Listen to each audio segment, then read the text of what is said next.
envoie-moi le numéro de Bruno. J'aimerais lui demander pardon.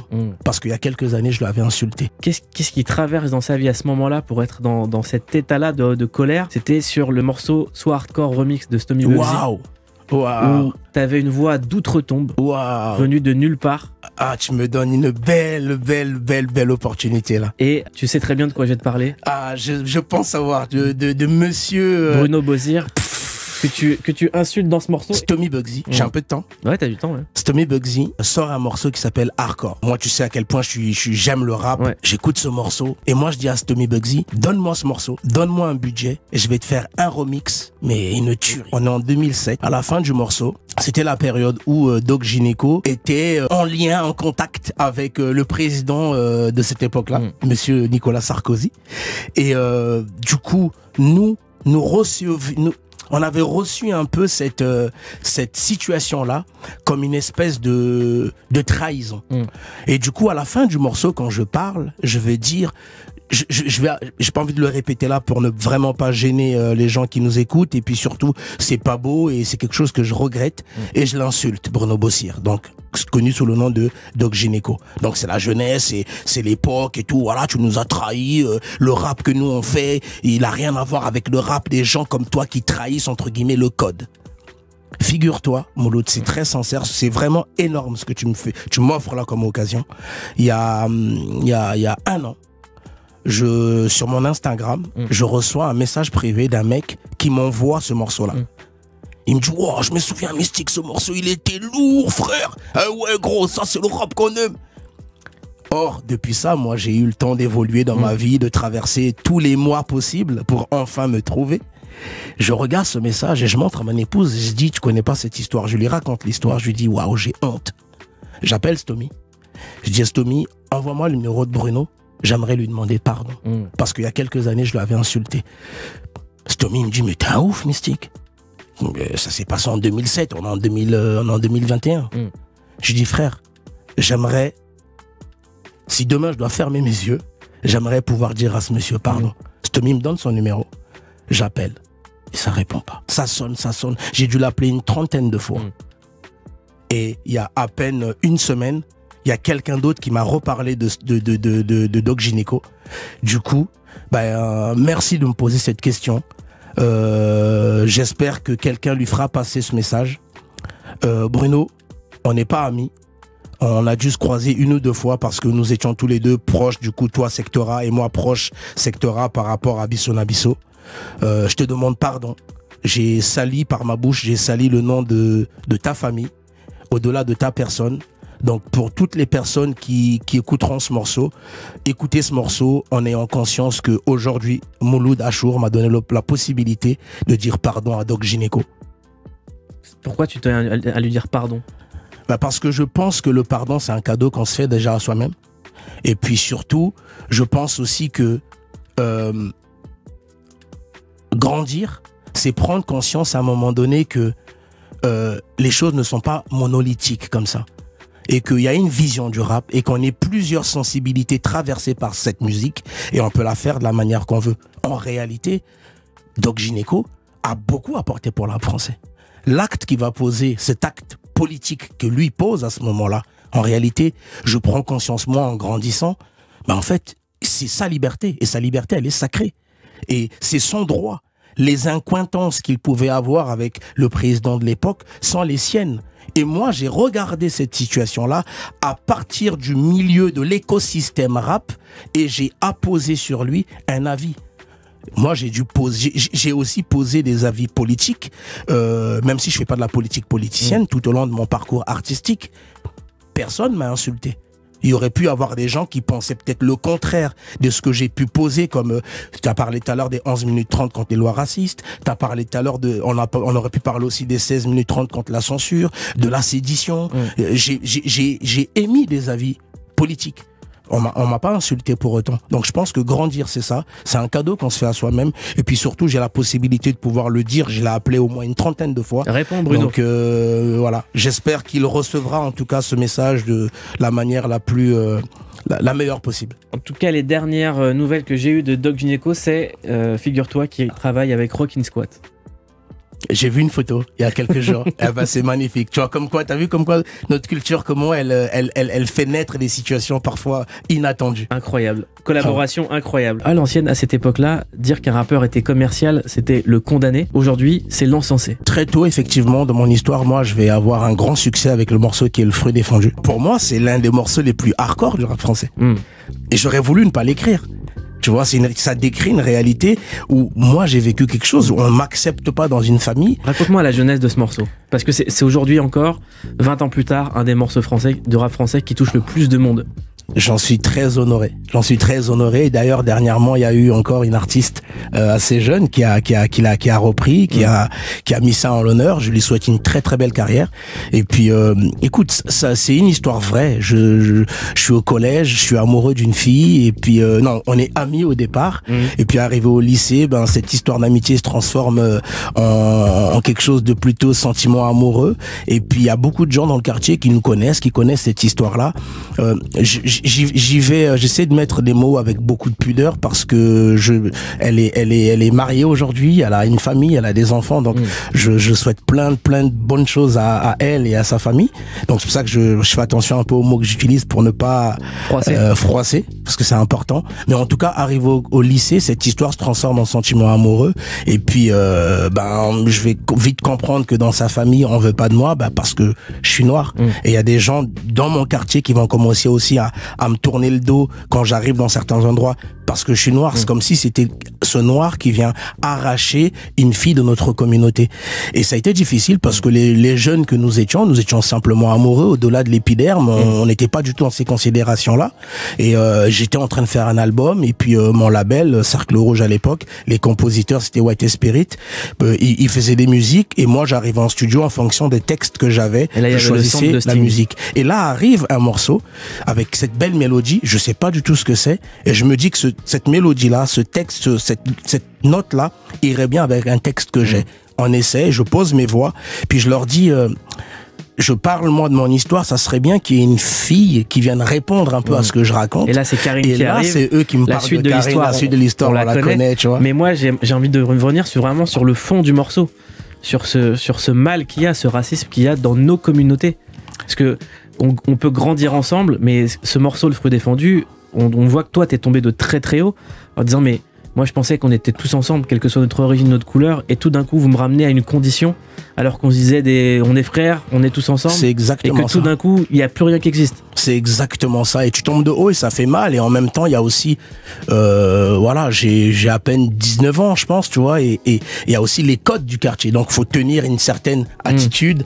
Il y a un certain, comment on appelle ça, une réputation.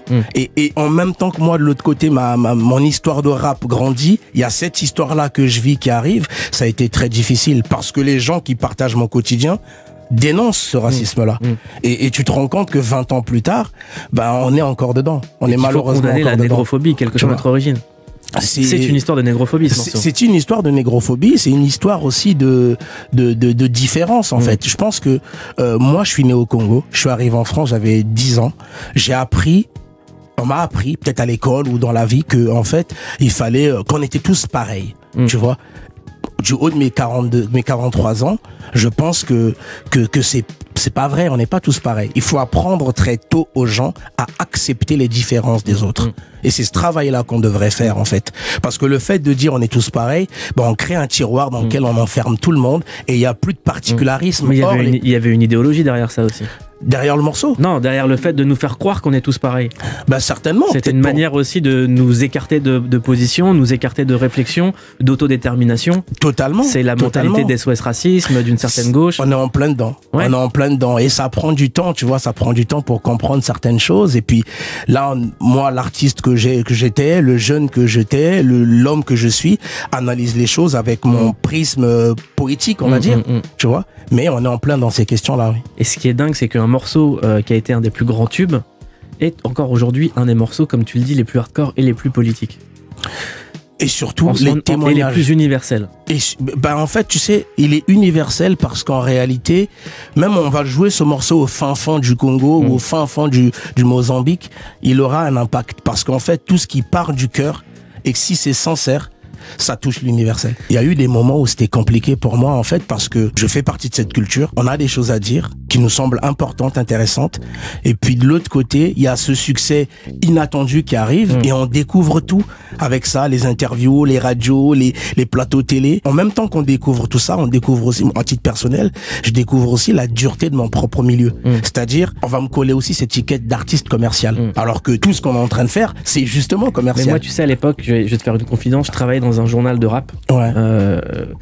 Où j'avais eu à ton sujet une accroche avec d'autres journalistes en réunion de rédaction.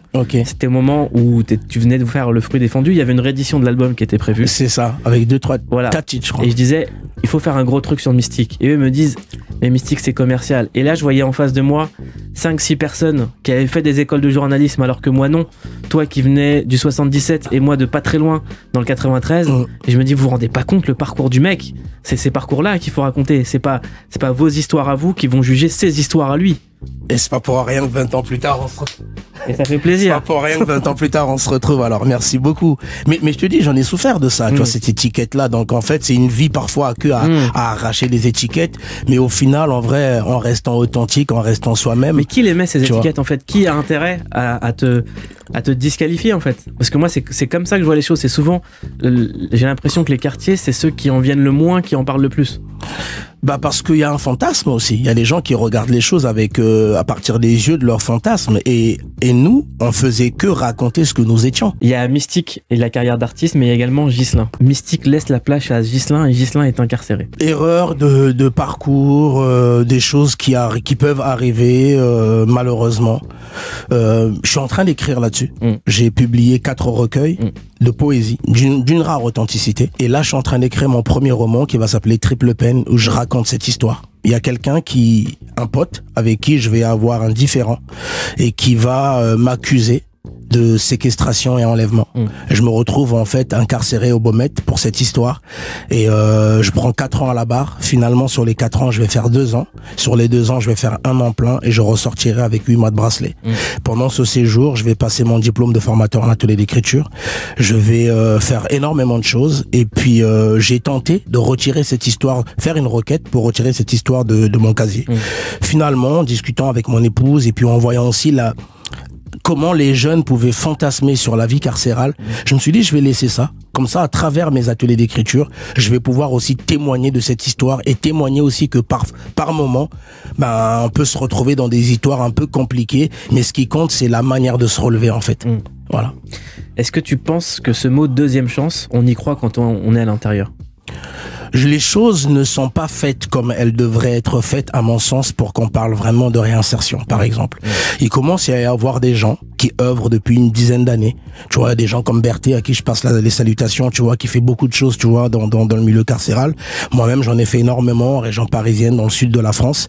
Et par l'art, par la culture, les gens s'évadent, mais l'évasion, le temps d'un atelier, c'est bien, mais quand les gens ressortent, dans quel état ils ressortent? Je pense que le vrai travail, c'est là qu'il se trouve, et donc faut aller un peu plus loin que simplement de l'occupationnel.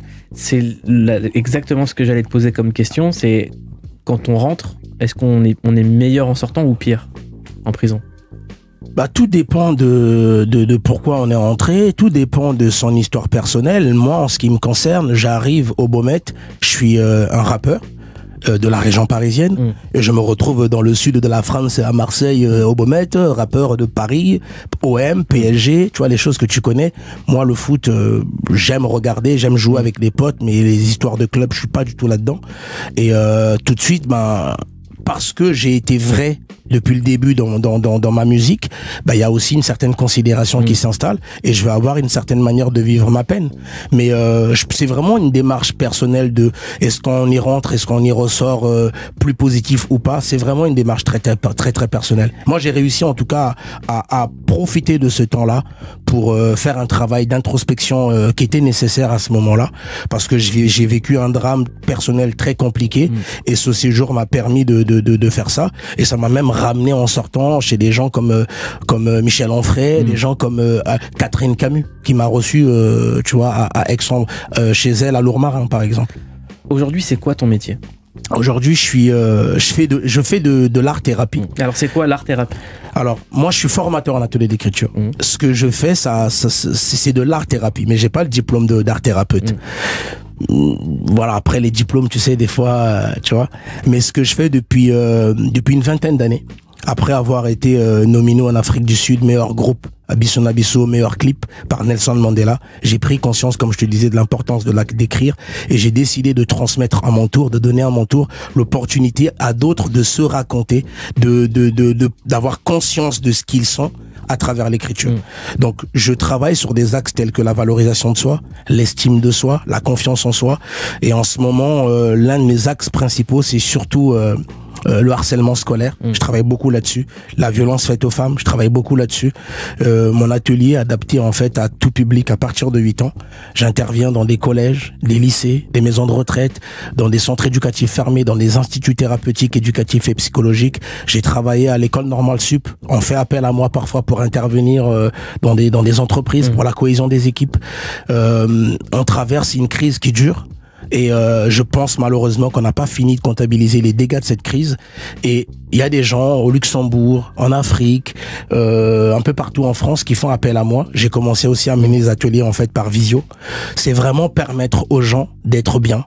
Et pas l'écriture en tant que élément pour simplement se raconter, mais c'est aussi élément qui permet de simplement s'élever et prendre juste du plaisir avec l'acte d'écrire. L'écriture, ça a aussi un rapport avec quelque chose dont on manque quand on est en situation de difficulté, c'est la dignité. Ah, j'aime beaucoup ce mot. J'aime beaucoup ce mot et j'ai eu des moments dans ma vie où je me sentais pas forcément digne. Et il faut donner des pistes, il faut donner les moyens aux gens, même de leur dignité aussi, tu vois. Et notre culture, Molo, notre culture hip-hop, c'est celle qui nous a permis, aussi bien toi que moi, de nous... Comme ils disent les carrés, on est des self-made men. Exactement. En fait, tu vois. Et c'est cette culture-là qui nous a permis, je sais pas, si j'étais resté à Meaux, j'avais pas rencontré le hip-hop, si j'avais pas fait la plus belle des rencontres, c'est-à-dire moi-même, bah je serais peut-être encore le pied collé au quartier ou enfourré, je sais pas dans quelle histoire, tu vois. Donc je m'estime privilégié d'avoir connu cette culture de dépassement de soi, cette culture qui part de soi et qui touche l'universel. Aujourd'hui, on impacte le monde, c'est réel.